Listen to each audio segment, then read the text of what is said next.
মায়াঙ্ক ত্রিনা কেউই চুপচাপ বসে থাকবে না দিয়া। ফলে আমাদের পরবর্তী লড়াইটা কিন্তু আরো অনেক কঠিন হয়ে যাবে। তাই তো আমরা কাঁধে কাঁধ মিলিয়ে সেই পরবর্তী লড়াইয়ের প্রস্তুতি নিচ্ছি।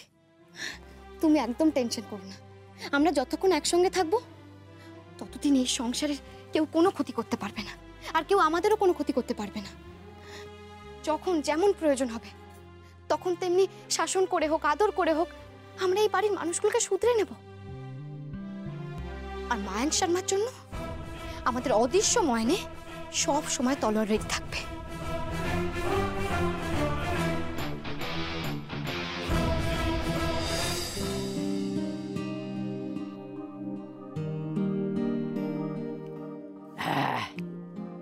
না বৌমা, সব গুছিয়ে দিয়েছি।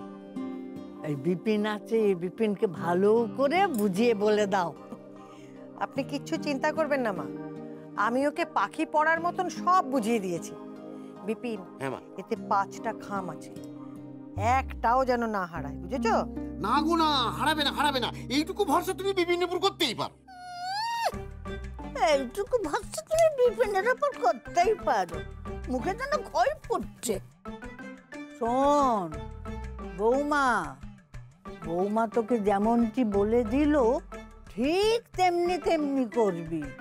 যদি তেমন না হয় তাহলে কিন্তু একদম চিন্তা করো না মা ঠাকুর। যাই, তাজা তাজা মনে থাকতে থাকতে সবাইকে এগুলো দিয়ে আসি। শোনো শোনো শোনো শোনো, হ্যাঁ মা। ঘুরে এসে না সকলের জন্য 4 স্ন্যাক্স বানাবে। ফ্রিজে চিকেন আছে, সেই দিয়ে চিকেন পকোড়া করবে, আর মায়ের জন্য ফুলুরি বানাবে। এই বৃষ্টি বাদলের দিনে গরম গরম ফুলুরি, ওহো অপূর্ব অপূর্ব।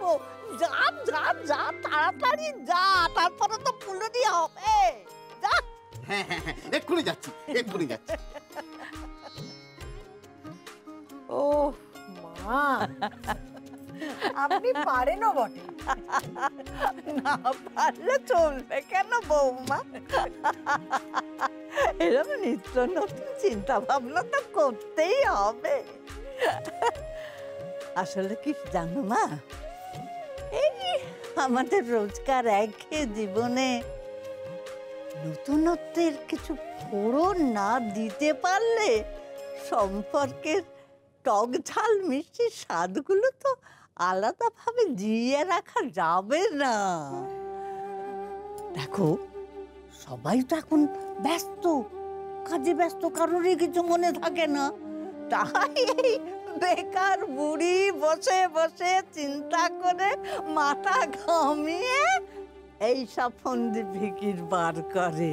বুঝেছ বুঝেছ মাধবী গিন্নি, বুঝেছ?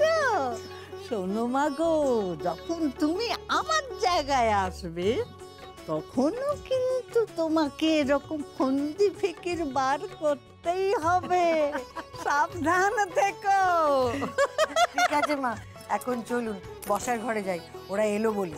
ও হ্যাঁ হ্যাঁ হ্যাঁ, ভুলেই গেছিল। চলো চলো। আচ্ছা দাঁড়াও 1 মিনিট।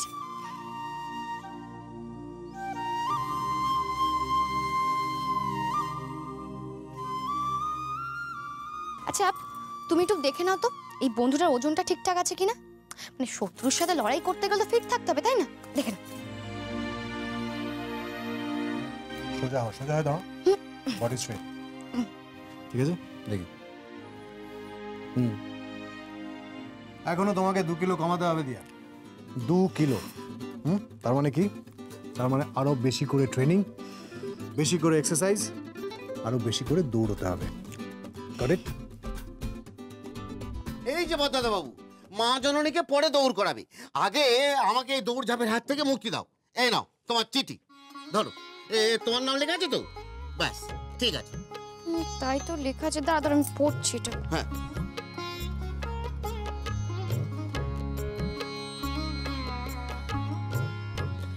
অমলা বাড়ুজ্যের নিবেদন, দিয়া ব্যানার্জি আর আর্য ব্যানার্জিকে ঠিক সন্ধে 7:15 ঘটিকায় বাড়ির বসার ঘরে হাজির হইতে অনুরোধ করা হইতেছে। এসব কি বলো তো বিপিনদা? একেবারে সন্ধে 7:15টার সময় কি হবে ড্রয়িং রুমে? আমি অত শত জানি না কথা বাবু। মা ঠাকুরুন আর মা দুজনে মিলে তোমাকে এই চিঠিটা দিতে বললো, আমি চিঠিটা দিয়ে গেলাম, ব্যাস আমার কাজ শেষ। আমার এখন অনেক কাজ পড়ে আছে, আমি চললাম।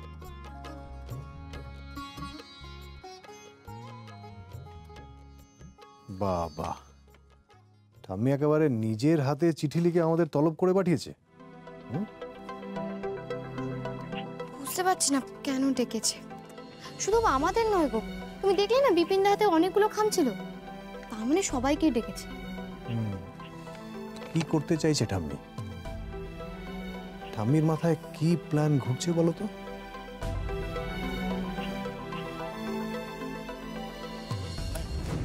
अबे चल फिर से टिक्का, चल चल निकल। शैलेश স্যার স্যার আপনি আসছেন? আমি তো ভাবতেই পাচ্ছি না আপনি আবার এই গরিব খানায় পায়ে ধুলে দেবেন। স্যার अबे तू खड़ा खड़ा मुएरा मुंह क्या देख रहा है? जा कोल्ड ड्रिंक्स लेके आ। अरे ना ना ना ना ওসব কিছু লাগবে না, ওসব কিছু লাগবে না। শৈলেশ, আমি এখানে এসেছি তোমাকে একটা কাজ দিতে। কাজ? কি কাজ বলুন না স্যার, বলুন। স্যার দুবার আমি ফেল করেছি স্যার। একবার ওই উদয়পুরে গিয়ে টুর্নামেন্টের ঠিক আগে দিয়াকে হোটেল থেকে তুলতে গিয়ে দেখি দিয়া ফুরুত। তারপর ওই হোলির দিন দিয়াকে আমি কেমিক্যাল মেশানো আবির মাখাতে গিয়ে তো ধরাই পড়ে যাচ্ছিলাম। তারপর থেকে স্যার আমি বহুত লজ্জায় আছি। शैलेश, जो होना था सो हो गया, पुरानी बात है, भूल जाओ। आगे बढ़ना है ना, তাই জন্য তোমার জন্য একটা কাজের বরাত নিয়েছি। খুব ভাইটাল কাজ, ইম্পর্টেন্ট কাজ। কাজটা করার সময় যেন এক চুলো এদিক ওদিক না হয়। পারবে? পারবো স্যার, আপনি বলুন বলুন না কি করতে হবে। দিয়াকে গায়েব করে দিতে হবে, আর গায়েব করার সময় যদি কোনো রকম ভুলচুক হয় তাহলে তোমাকে গায়েব করে দেবো। মঞ্জুর? মঞ্জুর।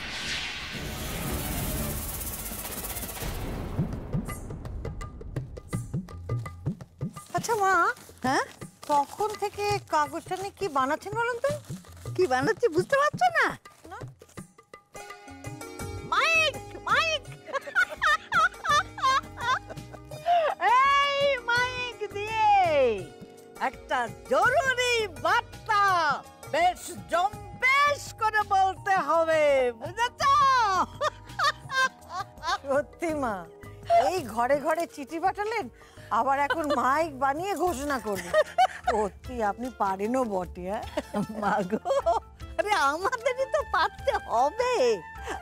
আমরা মানে যাদের বয়স বেশি, অভিজ্ঞতা বেশি, অনেক দিন ধরে যারা দুনিয়াকে দেখেছে, তাদেরই তো ছোটদের শিক্ষা দিতে হবে যে জীবনের কষ্টগুলোকে মাথায় চড়তে না দিয়ে জীবনটাকে হাসিতে খুশিতে ভরিয়ে দিতে হবে। এই দেখো না, এই পান থেকে চুন খসলে লোকের মুখখানা হাঁড়ি, এই হাঁড়ি মুখকে কি করে খুশিতে ভরাতে হয়, তারই জন্যই এই শিক্ষা, এই ফন্দি। ও আর সে মজা করবে বলেই তুমি এমন সুন্দর একটা মাইক বানিয়ে ফেলেছো, তাই তো? দেখি দেখি আমার দাও তো মাইকটা, দেখি। না, একদম না, ওটা নিলে একদম ভালো হবে না। ওটা তো ঠাম্মার জিনিস, তুমি নেবে কেন? আর্য, এটা মজা করার জিনিস নয়। আজ সন্ধ্যে 7টা থেকে 7:30টার মধ্যে তোদের ঠাম্মি একটা জরুরি কথা ঘোষণা করবে। আজ সন্ধ্যা 7:15 ঘটিকায় কি হইতে চলিয়াছে অমলা বাণিজ্যে? আপনি কি আমাদিগকে ছাড়িয়া কাশী চলিয়া যাইতেছেন, নাকি প্রলয় আসিতেছে? অবশ্য প্রলয় আসিবার কোনো সম্ভাবনা আমার চোখে পড়িতেছে না, কারণ আমার একটু সরবে প্লিজ। আমার শাশুড়ি মা যবে আমাদের বাড়িতে এসেছিলেন তবে প্রলয় একবারে সাথে নিয়েই এসেছিলেন, তাই না? আচ্ছা নিখিল, তুই সবসময় বেয়ানের পেছনে লাগিস কেন? এরপর কান মুলে দেবো। না না বেয়ান, আমি কিছু মনে করিনি, আপনিও কিছু এই নিয়ে ভাববেন না। আসলে মাসিমার ওই চিঠিটা হাতে পাওয়ার পর না আমার কি ভালো যে লাগলো। আজকাল তো আর কেউ চিঠি লেখে না, সবাই SMS করে, হোয়াটসঅ্যাপ করে। আমার সেই কলেজের প্রথম দিনের কথাটা মনে পড়ে গেল। যেদিন আমি কলেজে প্রথম পা দিলাম সেদিন আপনাদের বেয়াই টুক করে এসে আমার হাতে একটা চিঠি গুঁজে দিল। ছাড় না, সেই চিঠিতে কি লেখা ছিল জানেন? কিছু জিনিস সবার না জানাই ভালো, কিছু জিনিস না পাওয়াই থাক। আসলে কবি বলে গেছেন তো, যেটা ছিল না সেটা না পাওয়াই থাক, সব পেলে নষ্ট জীবন। আমাকে আমার মতো থাকতে দাও, আমি নিজেকে নিজের মতো গুছিয়ে নিয়েছি। কি ব্যাপার নিহার, সবাই এত হাসছে আর তুমি মুখ গোমড়া করে দাঁড়িয়ে আছো?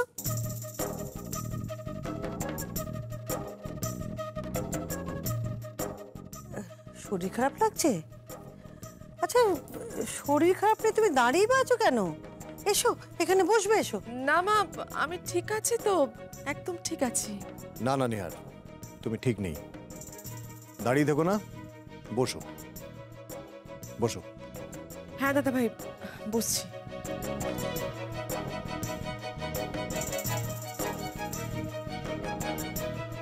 তুমি সত্যি সত্যি বসে বললে বর্ধা ভাই, এত পুরো ম্যাজিক রে। হ্যাঁ, আমার বউ তোর কথায় উঠছে, তোর কথায় বসছে, ব্যাপারটা মনে হচ্ছে কাল্টিভেট করতে হচ্ছে। ছোট বোন বড় ভাইয়ের কথায় উঠবে বসবে, এটাই তো স্বাভাবিক। এ নিয়ে তো গবেষণা করার কি আছে? দাঁড়া দাঁড়া, এখন আমার ঘোষণা করা বাকি, এবার ঘোষণাটা করি। এ বাবা, অনেকে এখন আসেনি। বিপিন, বিপিন, তোর নেমন্তন্ন করা কি এখনো হলো না?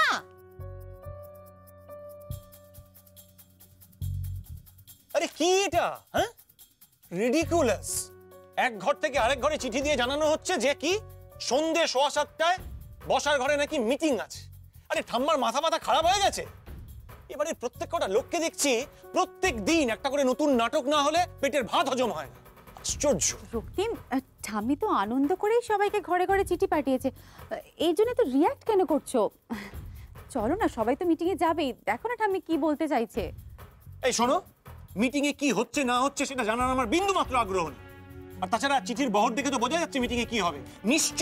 নিশ্চয়ই বাড়িতে কোনো ফুর্তি ফার্তা বা হইহুল্লোড়ের আয়োজন হচ্ছে। তিস্তা, আমি তোমাকে আগে থেকে বলে রাখলাম, আমি এসব হইহুল্লোড় ফুর্তি ফার্তার মধ্যে নেই। That's all. তাহলে আমি মা ঠাকুরুনকে গিয়ে কি বলবো? তোমায় কিছু বলতে হবে না, তুমি যাও, আমি দেখছি। আচ্ছা ম্যাডাম, ঠিক আছে। দেখো তিস্তা, আমি খুব ভালো করে জানি যে তুমি আমাকে এক্ষুনি ন্যাক করা শুরু করবে। বসার ঘরে চলো। কিন্তু আমি তোমাকে বলে দিচ্ছি যে আমার পক্ষে বসার ঘরে যাওয়া সম্ভব নয়। তুমি খুব ভালো করে জানো যে আমি অফিসের কাজ নিয়ে কিরকম ফেঁসে রয়েছি। তাই প্লিজ আমাকে সব ফুর্তি ফার্তা হইহুল্লোড়ের মধ্যে টেনো না। তুমি মিটিং এ যেতে চাইছো না সেটা আলাদা ব্যাপার, কিন্তু বেকার অফিসের কাজের দোহাই দেখিও না প্লিজ। দীপিকা আসার আগেই আমি দেখছিলাম তুমি কিন্তু কোনো ইম্পর্টেন্ট কাজ করছিলে না রক্তিম। ইনফ্যাক্ট সোশ্যাল নেটওয়ার্কিং সাইটে আড্ডা মারছিলে। এই তুমি কি আমার উপর স্পাইং করছো নাকি? হ্যাঁ, কি হলো বলো কি হলো? সেটা করে আমি আর নিজেকে কষ্ট দিতে চাই না রক্তিম, কিন্তু আমার না একটা কথা তোমার কাছে জানার আছে যে আজকাল এই বাড়ির কোনো কিছুই তোমার আর পছন্দ হয় না, তাই না? না, হয় না। স্পেশালি এই মুহূর্তে দাঁড়িয়ে তোমার সব থেকে অপছন্দের মানুষ যদি কেউ হয়ে থাকে তো সেটা হলাম আমি, তাই তো? তুমি মুখে কিছু বলো না বলো রক্তিম, তোমার হাব ভাব আচার আচরণে এটা কিন্তু স্পষ্ট। ট্র্যাজেডিটা কি জানো তো? তুমি আমার সম্পর্কে কি ভাবো না ভাবো এই সবটা আমি বুঝতে পারি, আমি ফিল করি, আমি জানি। তাও আমি এই বাড়িতেই পড়ে আছি। তোমাকে মুক্তি দিয়ে এখনো পর্যন্ত আমি এখান থেকে যাচ্ছি না। তুমি কিন্তু বাড়াবাড়ি করছো। না না রক্তিম, এই বাড়াবাড়িটা করতেই আমি দেরি করে ফেলেছি। বাট তুমি আর দেরি করো না, সবাই ওয়েট করছে, নিচে এসো।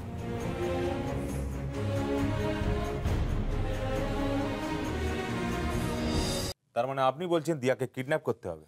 বস, শুধু কিডন্যাপ করে কি হবে? মেয়েটাকে একেবারে খালাস করে দিন। না না না না না, एकदम नहीं। वो क्या कहते हैं, प्राणी हत्या। मुझे ये सब एकदम पसंद नहीं। আমি হলাম গিয়ে শাকাহারি মানুষ, আমার জন্য ওই কিডন্যাপিং পর্যন্তই ঠিক আছে। কিন্তু স্যার, কিডন্যাপ করতে গেলে তো পাক্কা খবর দরকার। হ্যাঁ বস, ও কখন কোথায় যাচ্ছে না যাচ্ছে, ওর সঙ্গে কে আছে না আছে, এ সব খবর আমাদের কে দেবে বস? তাহলে কিডন্যাপের কদিন আগে আমরা কি ওকে নজরে রাখবো? না না না না না, তোমাদের এসব কিচ্ছু করতে হবে। ওকে নজরে রাখার জন্য আমি আলাদা লোক অ্যাপয়েন্ট করেছি, তোমরা আমার কাছ থেকে খবর পাবে। আর দিয়াকে যদি কিডন্যাপ করতে পারো তাহলে তোমরা মুঁহ মাঙ্গা কিমত পাবে, মুঁহ মাঙ্গা কিমত। আর যদি না পারো তাহলে আপনি চিন্তা করবেন না, কাজ হয়ে যাবে। আমিও চাই খুব তাড়াতাড়ি কাজ হয়ে যাক, তার কারণ আমার কাছে খুব একটা বেশি সময় নেই। মেয়েটার পাক্কা খবর পাওয়া গেলে প্ল্যান চুক্তি কতক্ষণ? আমি তোমাদেরকে সমস্ত খবর দিতে থাকবো, আর তোমরা তোমাদের মতো করে প্ল্যানটা সাজিয়ে নিও। শুধু একটা কথা যেন সবার খেয়াল থাকে, তোমাদের এই প্ল্যানের সাথে মায়াঙ্ক শর্মার নাম কোনোভাবে জড়িত না হয়। আরে মায়াঙ্ক শর্মা কে? কে মায়াঙ্ক শর্মা কে? তোমরা চেনোই না। ওকে, জান দিয়ে দেবো বস, কিন্তু আপনার নাম আমরা ফাঁস হতে দেবো না। Good, very good. কিন্তু দিয়াকে কিডন্যাপ করে রাখবো কোথায়? এখানে রাখলে তো রিস্ক হয়ে যাবে। বাহ ছেলেশ, তুমি তো দেখছি একটা লাখ টাকার কথা বললে। দিয়াকে কিডন্যাপ করে আমরা রাখবো কোথায়? কোথায় রাখবো?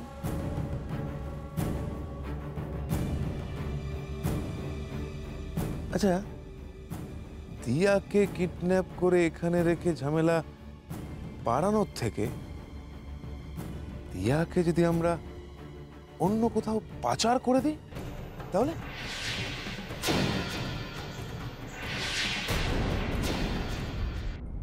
আচ্ছা মা, তোমার বয়স দিন দিন যত বাড়ছে, পাল্লা দিয়ে ছেলে মানুষও বাড়ছে দেখছি। এইসব রসিকতা করার কোনো মানে হয়? আমার মাথার চুল পেকেছে বলে আমাকে একেবারে বুড়ো দলে পাঠিয়ে দিবি, সেটি হবে না। আমার মনের বয়স এখন অনেক কম। আমার ছেলে হয়ে তুই যে কি করে গোমরা মার্কা হলি আমি বুঝতে পারি না। সবে তুই একবারে মেজাজ খাট্টা। খাট্টা হয়ে থাকবে না? একটা কাজ করছিলাম, সেখান থেকে ডেকে তুলে নিয়ে এলে কার মেজাজ ঠিক থাকে বলো?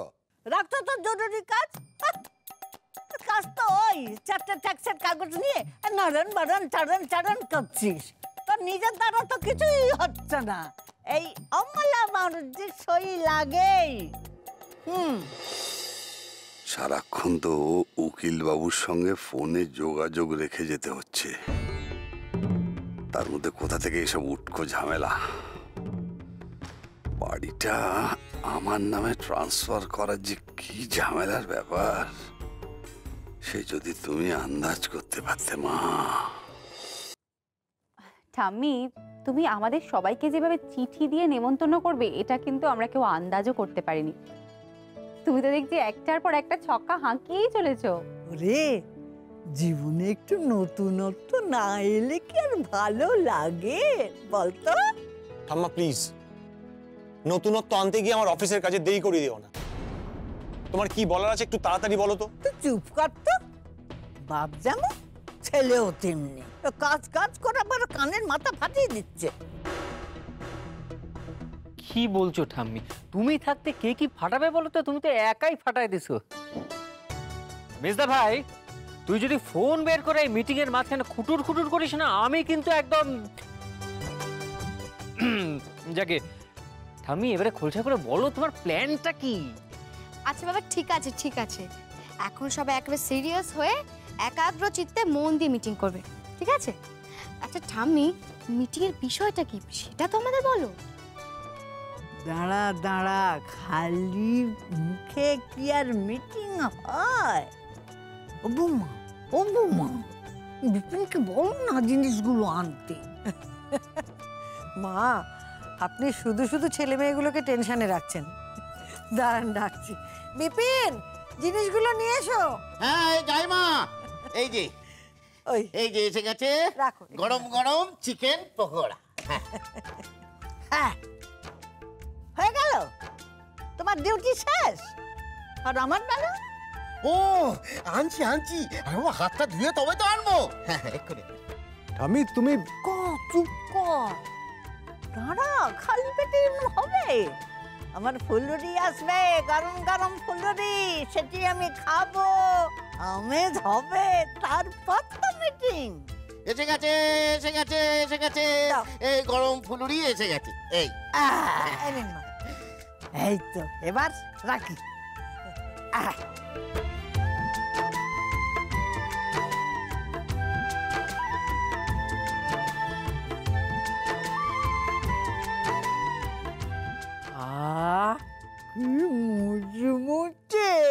মাসিমা, তাড়াতাড়ি বলে ফেলুন না কি বলবেন। আমার পেটটা কিরকম কুই কুই করছে, আর ধৈর্য ধরে রাখতে পারছি না। যা বলার বলে ফেলুন। বলবো বলছো? দাঁড়া,